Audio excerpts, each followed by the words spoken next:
I think you should know that, baby, you're the reason. You always think the only one who needs any attention. Hey y'all, it's me Zion. Today we're back with another video, and if y'all are new to the channel, don't forget to like, comment, and subscribe. And if you are returning, welcome back.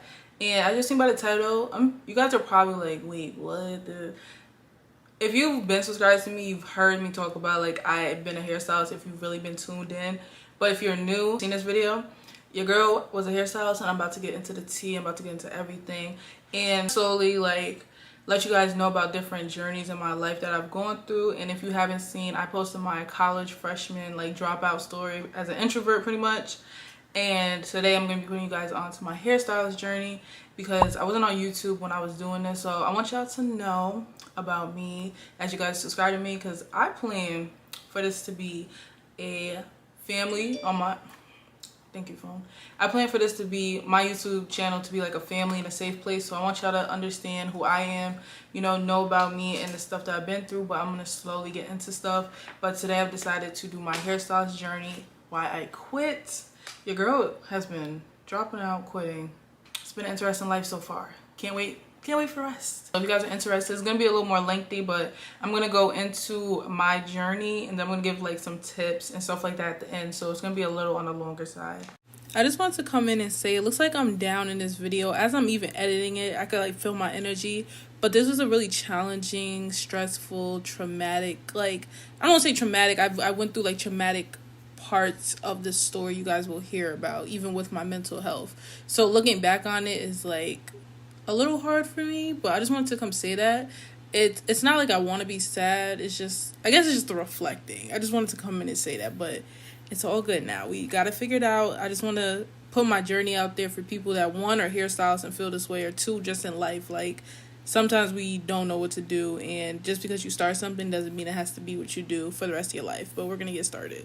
And we about to go back to like 2014 to 2022. That's like the timeline of all of this. So if y'all don't know, from my channel, your girl's an introvert. It's very hard for me to communicate with people. Like, on camera is a lot easier, and you guys hear like a lot of YouTubers say that being an introvert and being on camera makes you look extroverted, but it's really not. Like, I'm really not. I don't talk to nobody. I kind of don't like people. Not like towards people in a bad way. It's very hard for me to just cling on to people and be friends with people and stuff like that. But all of that being said, your girl is a former people pleaser, recovering people pleaser. I have anxiety and depression. I deal with it on and off. So all of these factors are the same things that went into my like college story and now. So I am in therapy. I'm gonna start that out. You know, I'm working on healing everything because I feel like that affects a lot of my life. And when I look back, even to tell you guys my journeys, it's like this was always in the mix, like mental health and things like that. That's why I try to talk about it on my channel and post things that I feel are helpful, because that's the type of things we're gonna be. This is the comfort zone for hygiene, mental health, being an introvert, and just a lot of things like that. So when I started doing hair, I started like being the girl in middle school who would do the 2 braids on everybody. Oh, can you braid my hair real quick, Zai? Can you braid my hair? Like, getting in trouble, like, Zalia, stop braiding hair, stop doing this. The gym class, they're like, hurry up, the teacher's not looking. Like, that was me. So 7th and 8th grade is where it started, and my aunt used to always do our hair. I used to always be fascinated. I think it was just something challenging for me because in my childhood, it was a lot going on. So I think I just seen it as like, you know, something to master and put my attention towards. This is going to go into the story of how they kind of quit it. So I think it was like a safe place for me as a kid to like be so focused in on something and learn how to do something, because when I want to learn something, I'm going to study it like crazy. So I think it got my attention off of what I was going through and put it on something a little more positive. So I think 9th grade, maybe 10th too, I was still shy, especially going to a public school. I came from a charter school, you know, completely 2 different vibes. If you know, you know. When I went into there, I didn't really jump into, oh, let me do hair, or I was not like out there. So like I said, I wasn't someone who was, oh, come let me get here. I was like shy and stuff, so I didn't really talk. I couldn't even have social media as a kid, so I didn't really know how to promote it without using my mother's Instagram or Facebook. So I started off doing just crochet. This was back in like 2015, 2014, 2016. I was just doing crochet and box braids. If I find pictures and price lists, I'm going to post them on the screen to tell y'all.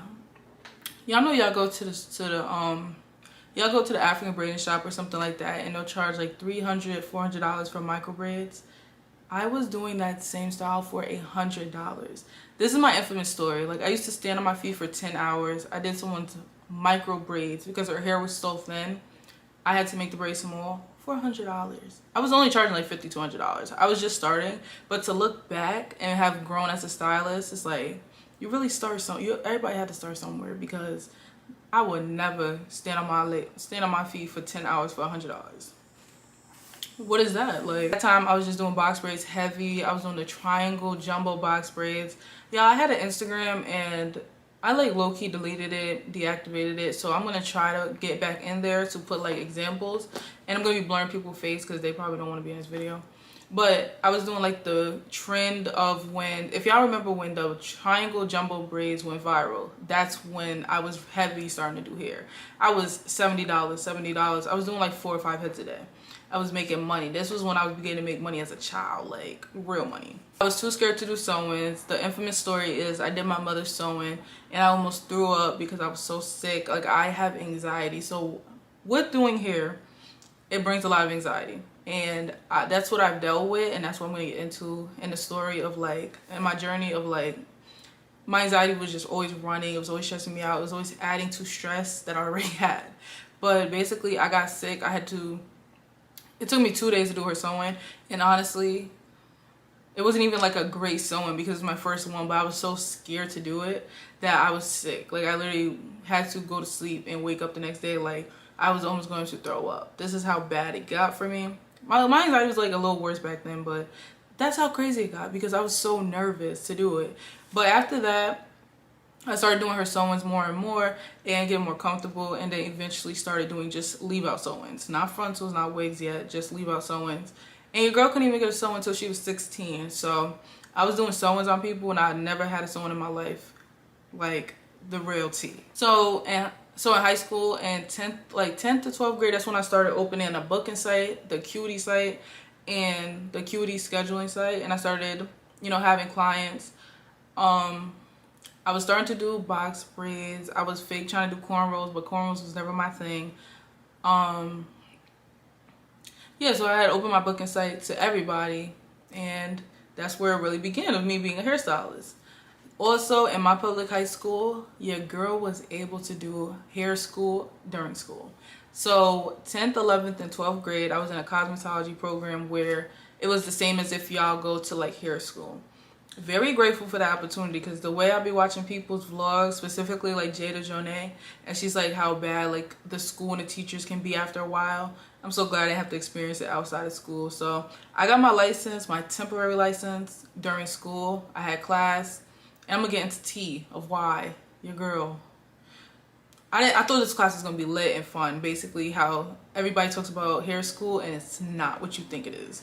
Also, we went to the hair show in Atlanta. I just want to put that in there. Like, I'll put some clips because I know I have those on Snapchat. But we went to the hair show for a trip for my cosmetology program. We got to see Tammy, Waka Flocka. We went to the Bronner's hair show, and it was cool. That was my first time ever leaving the state, ever getting on a plane. I'm terrified of planes, but I already got on one, but I'm still terrified. But I get over it. Yeah, that's another story for another day. So this is when 10th, 11th, 12th grade, I started doing my own wigs, my own weaves, started doing other people's. I was making people look a hot mess. I'm looking back like, you really grow, because it wasn't cute. Some of them was okay, but some of them, I'm so sorry if you're watching this, or if I ever did your hair and it looked a hot mess. Like, we all grow. And thank you guys for growing with me, because I definitely improved from my first like frontal at that. Like, some things I'm not putting on here because y'all go, if somebody try to violate me, I'm be like. Also, your girl tried selling wigs, hair multiple times. I know now it was my anxiety, it was my unsureness. I'm not someone who's like, good at decision making and things like that. So I was like just all over the place. I didn't have plans. I would learn things, but I wouldn't execute them, I feel, to my full capacity, and I was not good at marketing. Still to this day, marketing is just crazy. I was trying, I was very young. I have to give myself credit. I was literally like 15, 16, 17, 18 trying to run a business, like during this time where it got really, stressful for me. But yeah, the marketing was getting me. 3 to 4 times I tried to sell wigs back and forth. I couldn't get it, and I would get frustrated, and once Aaliyah gets frustrated, I'm done. I don't want it. I'm shutting down shop. And I did that a lot. And I noticed that me doing I'm selling wigs, I'm not selling wigs, I'm doing hair, I'm not doing hair, I just lost clients overall. It was not, I wouldn't like someone if they did that too. So I decided, I had to stop doing that at some point. Like, when I say it's done, it's done. So like I said, I was dealing with like anxiety, depression during all of this. Like, that's what also affected the ups and the downs of like, I'm doing hair, I'm not doing hair. I just couldn't figure it out. And I just know that was a lot on me, and it still is to this day on certain things of like dealing with my mental health. Sometimes I just don't want to do anything. Like, I feel better sometimes when I don't try to put too much on my plate. And honestly, doing YouTube, just to say, is the only thing that does not stress me out. I actually enjoy doing this, and I actually love doing this more than anything I've ever tried doing. So yeah, I just realized a lot about life, and I just want to express that to y'all. Even if it's just sit down videos or anything, like telling y'all what I feel like I've learned. And I'm only 22, so I still got a lot more to learn, and I've learned this much so far. I want to hit on the topic of people pleasing and how it kept me anxious all the time. I said it a little bit before, but when I would do hair, I would have this anxiety over me for the night, the next day, that this person was going to text me and say there was something wrong with their hair. And when it would happen, it would like really, really stress me out to the point where I would do it about anything. I'm like, you want me to come to your house at 1 o'clock in the morning and fix it? Like, I had this fear of like being exposed for being a bad person or a bad hairstylist. And I took that to heart. So it would give me extra anxiety, because I'm like, I don't want to be the girl where they're like, oh, she didn't fix my hair, she messed me up, and everybody's ganging up on me. Like, that was my worst fear. It did not happen, but it kind of did. Like, people would post stuff like, oh, my hair, da da da, and it's like, the one scenario I remember, her hair was so soft, and it was as if she was sweating a lot, and this was before waterproof glue, and I did her hair over like 2 or 3 times, like, for the free. And she still made like statuses like, oh, my hair looks a mess, and people like, it shouldn't, and people like commenting like, oh, your hair shouldn't still be messing up after all this time, da da da, who did it? But she wouldn't comment it, but I would see it, and I would just stress me out. And it's just this, I've watched like other videos on why people have stopped doing hair, and they said the same thing, so I know it's not me. Like, overbearing customers, and I mean overbearing clients, and like, they're so picky. There's a difference between I messed up and there's like, oh, I don't like this, how you swoop the baby hair. It's like, you just picked me to do your hair and seen how I swooped all them baby hairs, and you're gonna tell me you don't like the way I swoop baby hairs. Like, stuff like that. So it was just overwhelming, stressful. I'm someone who holds on to stuff. I think even, this is why I say this is a lot of with my like trauma, because I still think when people are like, oh, it looks so nice, they still don't like it. In terms of things have happened in the past where somebody will say they like it so much in the mirror, and then next thing you know, they'll like text me like, oh yeah, can you fix this? And I'm like, you just made it seem like everything was great. You gave me a tip, and then you turned into this whole other person. And that was too much for you, girl. Too much. Especially servicing people. And I'm gonna be the type where I want my business to run successfully and things like that. So I'm gonna put up that, I'm a business. I'm not just Xylia, and I'm not just gonna say anything or do anything so I have a bad reputation. So, it was stressing me out pretty much. We're gonna get into the shops that I went to. Shop 1. This shop, I didn't have my license yet. She let me work in there because this is when I was doing crochet. I would just go in when I did hair, and I think I gave her like $10 or something, or nothing. I don't remember, and I'm very grateful because she didn't have to do that. I left there because of home situations, of what some things were going on that I was in that zone of like, should I do hair? I'm stressed out. Should I get a job? I had to help pretty much. There was things going on at home. Second shop was around 2019. No, I'm bugging. Second shop, if y'all heard in my college introvert story, the second shop, this is where I went for cosmetology, we had to go to a certain salon to get hours. And I was familiar with this place, so I was like, oh, let me go back. Y'all gotta go to the college story to understand this story of where this is like correlating. I came back to this shop after I dropped out of school. I thought I wanted to be a hairstylist for real this time. Not the 5th time, 6th time, but for real this time. It just did not end on a good note. I just wanted to be in my own space, and we'll get into that. I think I was paying 50% commission or something like that. I don't know. I was paying like commission, like she was getting half my money of what I was making, and that was how that went. When I got to the point of, there was a lot of weird stuff going on, like things that I wouldn't necessarily not say was right. So I wanted to leave, but I kind of wanted to leave. I was going through it, relationship wise, family wise. It was like there was always something going on. There was always something. And I just wanted to work in my own space. I didn't like being around people. Like I said, I was an introvert. I am an introvert. I just don't like being around a lot of people. And in that type of setting, people are coming in and out the door. People, I'll say, people who don't like your girl was purposefully trying to be seen by me at my workplace. Things like that, like petty, childish stuff. And I just was tired of it. I just wanted to be in my own space. On top of all of that, there was a lot of weird stuff I would hear about, and I just didn't like it no more. I didn't want to be there. I've heard a lot of people say like the drama aspect of like being in salons. That's exactly why I didn't want to be there. So as soon as I texted the person, you know, I told you I'm a people pleaser. I hate making people upset. I was like debating this for so long, but it came to Sunday.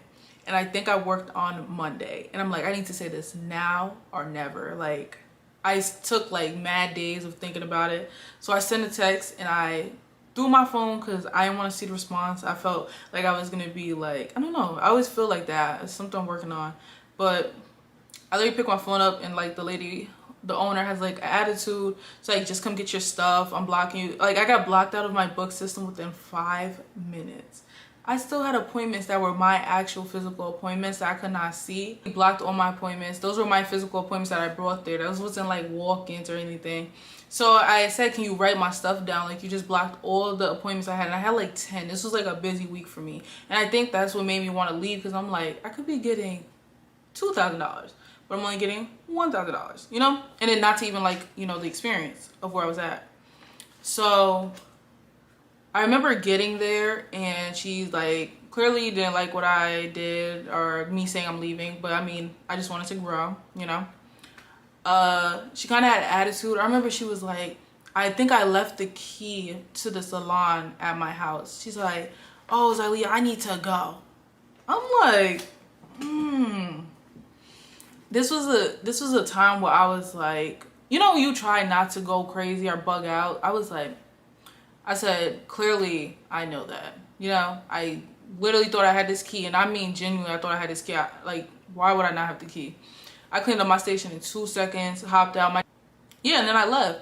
It was just, the vibe was horrible. Like, it was like, y'all know when people switch? I'm telling you, it was like the weirdest switch of my life. Like, she just didn't want nothing to do with me no more. And I just didn't care after that. I kind of felt free after that. So I'm like, this is where the high of like, oh, I want to do hair. Like, I feel good. I'm back, you know, doing hair in my own circumference.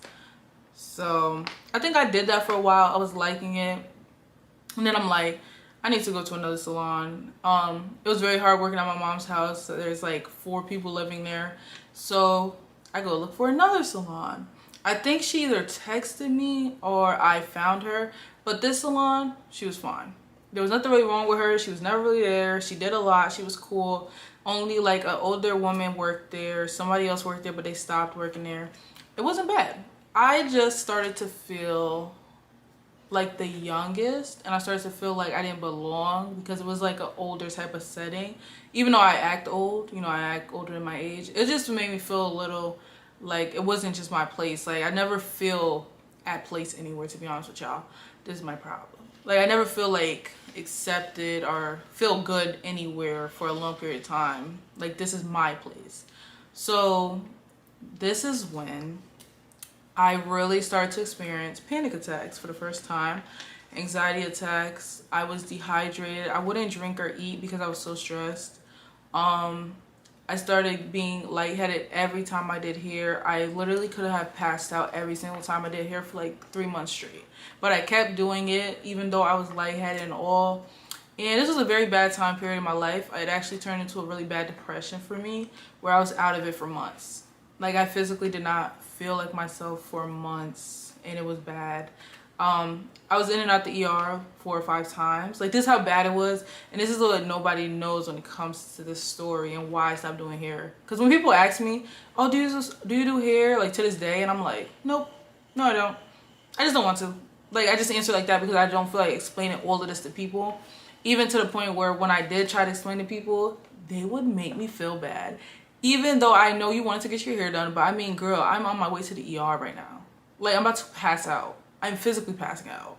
Like that's when I just did not care no more. Like I started to hate it, but I would do it for funds because that was my job.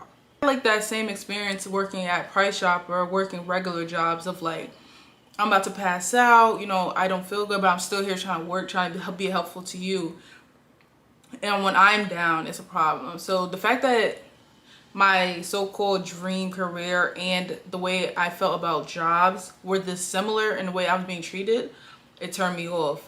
This was around 2020-ish, like 2020, 2021. I had just moved out at 18 with my boyfriend.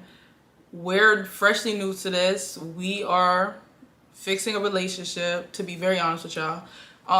My family problems always occur all the time. It was a lot. It was a lot. It's always a lot for me. It's always a lot going on. Stuff going on to this day. But your girl pushes through. So I was out of it for months. So during that time, I think I was doing a little bit of hair, but not too much. I would just stand up as soon. I would just pray. And I don't think I realized this about myself. I would just pray that I could get through the one person's head I had for the day without passing out, because I literally would be so lightheaded while doing their hair. And it was just a horrible feeling looking back. But because at the time that was my income, I would just do it. And then also, I was just doing hair because I knew how to do hair. I wasn't doing hair at that point because I love doing hair. It's like, I know how to do hair, so let me just do it for this quick funds. And I respectfully did not want to keep doing that for people who actually genuinely enjoyed getting their hair done, but it was not enjoyable for me, if that makes any sense. I was like being for real with myself, like, I'm just doing this like, I put her wig on. It wasn't like, oh, look at her wig, she looked like a cutie pie. Like, it was like more like, you want baby hairs? You want curls? All right, thank you, bye. It was like I was so exhausted and I just needed a break. I just needed to be done. I just kept feeling I needed to be done, and that was it. When it comes to like that 2020-ish, I had left that salon. I went back home into my new apartment, and that's when I was doing hair a little bit here and there because I was never there. And you still have to pay booth rent even if you're not there, because technically that's like if you went on vacation, you still got to pay your rent. So I just financially, didn't make sense for me to work there, and I was in and out of it all the time. So just in general, being in like the beauty service industry, it's just like the dealing with the customers, dealing with the clients. If you're not ready for that, I wouldn't even take that up. Like I said, I could do it, but it was draining. And that's pretty much what got to me, and feeling like, you know, people didn't recognize that I'm a human, and that, you know, there's days where, or even if I did block off my books, it'd be like people texting me like, can you please do my hair? And it's like, to me, I would have just said, you know, I'm feeling like crap, I can't do this. And they're like, oh, can you still do my hair? And it's like, okay, I don't think you're understanding what I said. I used to rant on Facebook back in the days of like, oh, this, and this, and then they'll be like, oh, you can do my hair though. I'm actually depressed. Just some dark humor, okay, y'all? I do that a lot. But I'm like, why? Like, ugh. And if you're watching this and you feel like, if you were as a regular client or custom, if you was a regular client, it wasn't you. Like, even if it was a regular client, I don't know, my energy would feel good to do it, but if it was like random people, that's when it was a problem. So just to let y'all know, because I know some people watching this and I did their hair. It was not anybody who, if you know, you know. It was mainly people I didn't know, people that just wanted to get their hair done because their hairstylist wasn't available. Y'all will deal with that, okay? The most weirdest thing to me is when people used to sit in my chair, talk about somebody else, and then I go see them in that person's chair. the next time. I'm like, you would just talk so much shit about me to that person. And I would always be like, yep, that's crazy. Oh no, I don't know that person. I'm not about to fuel into that. Like, I don't like that. So I'm glad they had ended up leaving and going to other people. Because yeah, I would talk crap about people and then go sit in their face and you know you talking crap about me. Like, come on. And what was I about to say? What do people do? Oh, people would be like, oh, my hairstylist wasn't available, so I found you. Or, oh, I really wanted to go to this person, but yeah, they're too expensive. I'll be like, my heart just cracked. Like, dang, what is good with y'all? That was rude, but y'all don't see that. Okay, next. It was to the point where your girl would look a hot mess. Those days I was depressed and everything. I was just feeling like, why can I put all this effort into other people and not myself? Like, all these thoughts was going in my head at the time and just making me feel like I gotta pick. Like, I'm too busy trying to make everyone feel good. That was my whole motive with doing hair. I loved making people feel beautiful and stuff like that, and then I would feel like crap and feel horrible. It was like I was giving, just giving, and never putting into myself. I finally ended up letting go, for real, of wig business and hair 2022. And I have not started nothing back up. I don't even plan to start nothing back up, y'all. I feel amazing. I also feel like with doing hair, it is also something that is like, oh, I have to do hair. I have to go back to my house to do hair, even if I'm doing something. It started feeling like a chore. I feel free, you know. A lot of people be like, oh, how could you stop getting all that money? If I stopped doing something for money, if y'all don't see that I'm so serious about how that made me feel, then I don't know what else to say. I sit here and make 5 YouTube videos in one day for the free. I'm gonna start doing what just makes me happy, and it's honestly this. And that's why when people say, oh, I'm not just doing it for the money, like, I'm not gonna play in somebody's head, because I'll be tight if somebody did that to me. So I like genuinely have no desire to go back. I feel great. I feel cool. Love my idea, love my decision to do this. It just is like, y'all always see why my hair is done. You always see why I do wig tutorials, because I know I have this talent and I still want to use it. So I'm like, I like helping people. So that's why I try to do my wig tutorials and keep my hair done for y'all, so y'all can learn like different cute styles and be very descriptive and stuff. So I try to still put me being a hairstylist somewhat out there. But yeah, so that's how my whole journey went. I've stopped. I haven't touched nobody's head except for my little sister, maybe my mother, maybe my sister, but rarely. And I really don't. I would rather send them to a salon. But yeah, so that is my hairstyle story. It's all over the place, I'm pretty sure. And I'm just gonna give y'all a few tips that I've learned on the process if you are in the beauty service industry, even if it's not for hair. So here's just like a couple things I've learned, just so y'all can have this. So with me, I've always wanted to work in a salon, a suite by myself, but I would let everybody get in my head about it, and like, I was not gonna make my own decision. So that's something that also has stressed me out. So if you're someone who would rather be at a suite by yourself, do that. People used to be like, oh, you could just get a salon, you don't even have to work, you could get booth renters. I don't want to be the boss of nobody. I just want to be the boss of me, you know.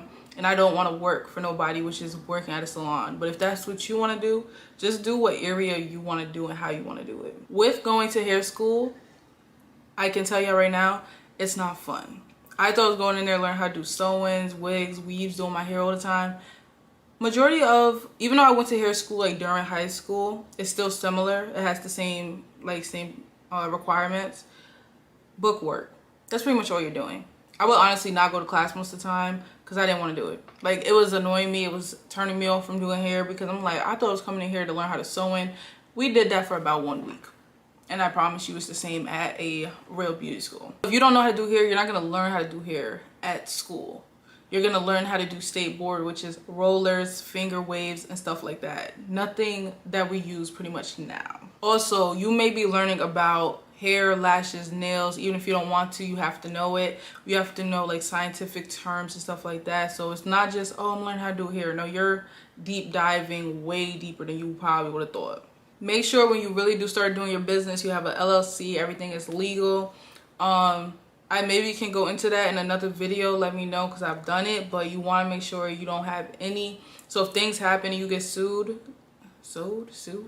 it's not on you, it's on your business. Unfortunately, it's not on you. That's like a good thing, but a bad thing, you know? Just having days off and let those be your days off.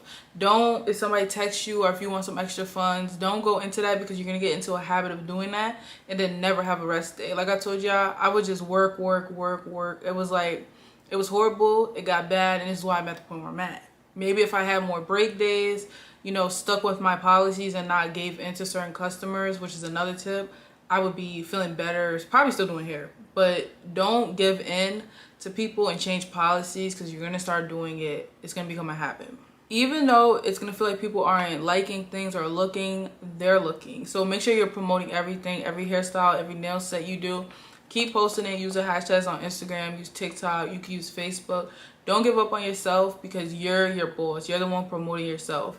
Also, friends and family are the last people that's going to support you. That's just the way it goes. You're going to have strangers coming to you more than friends and family. Just forget about them and focus on what's the positive in your, who is positive coming to your business. Family wants discounts, you know, here and there, maybe, yeah, but if they're like, oh, just do my hair for free, like, leave that alone. Like, have your target audience. Your audience might not be your family, and that's fine. Make sure your customers are happy and that nothing's a problem, because what I used to do, anything you want me to fix, it would be stern a little bit, be straight up, like, I'm gonna walk away, I'm gonna let you look in the mirror, I'm gonna let you look at your hair. Because you know when somebody's standing over you, feel a little hesitant, I'm like, this curl okay, this okay, because that would help my anxiety as well. If I ask you if everything's okay and you ain't speak up and you speak up later, that's a you problem, like, for real. Because I give everybody a chance to do what they gotta do, look at it, flip the lace up, do what you gotta do, look at it. So I could know, so we both on the same page, like, period. It'll definitely be slow at first starting a business, I will tell you that. You're probably gonna do a lot of free things, half off, inexpensive things to start building up clientele. Definitely keep in touch with your clients to try to build a good relationship. And yeah, just know there are gonna be 0 days, slow days, no money days. It's not always up all the time. Definitely save your money and invest it, because doing these type of things, you could get a lot of money, but you could also spend that money and lose it, which is common in Black people. To spend like literally immediately when you get this type of money and don't have nothing else to fall back on. Money is not good money, and everybody doesn't have to be a customer. If you feel like you can't do something, just suggest them to go somebody else. Like, you don't want that and then they're complaining, or if they're a horrible customer, because there's horrible customers and clients, like, and you don't want to service them, you know, tell them in a respectful way, I don't think I'm the right person for you, I maybe could suggest this person. I've had to do it. I've gotten blocked. And that's when, you know, I started letting go, like, not caring, because you're making my life hell. Like, I can't do this, keep doing this with you. Set your price, and that's your price. If your price is expensive, maybe you want a higher end target audience. It ain't nothing wrong with that. And if somebody will pay your price, I promise you that. Definitely take money off if you do something wrong. If you're late, y'all already know all the hairstylist horror stories. If y'all is late, y'all did something wrong, take money off. I used to always be good for that. Like, I thought I could do something, but I can't, taking the money off. I'm late, taking money off. Don't just be one-sided and be taking stuff from them when they're late and you're late and you like, oh, I'm late. That's wrong. Straight up. Definitely should do deposits and have policies for no-shows. I know people like, oh, who do you think you are? I'm me, and I'm doing deposits, and you're probably the same person that would have did a no-call, no-show. So somebody's honestly saying, oh, why you feel you need to do deposits and you're starting? Because I do. And that's, I promise that's not even your client. That's not your type of client. Definitely have a booking site. The DMs is cool, inbox when you first start. Have a booking site, have a professional, and put all your policies. So if they don't listen, they sign like a, oh, I read everything, so da-da-da, because, you know, if you put your policies and they try and say, oh, I want a refund, but you say no refunds, but I'll fix stuff, like, legally you have backup, and that's definitely a good thing to have. But yeah, so that is going to be the end of this video. I hope you guys liked this video and learned a little more about me, and let me know if you guys experienced this, if you're coming because you're a hairstylist and you're confused about what to do. Let me know if this video helped you. And yeah, so that's going to be the end of the video. Not much to say about it, but I will see y'all in the next video. Don't forget to like, comment, and subscribe. Check out my social medias. So this is going to be the end of the video. Thank y'all for watching, and I will see y'all next time. It doesn't stop the show. I think you should know that, baby, you're the reason. You always think the only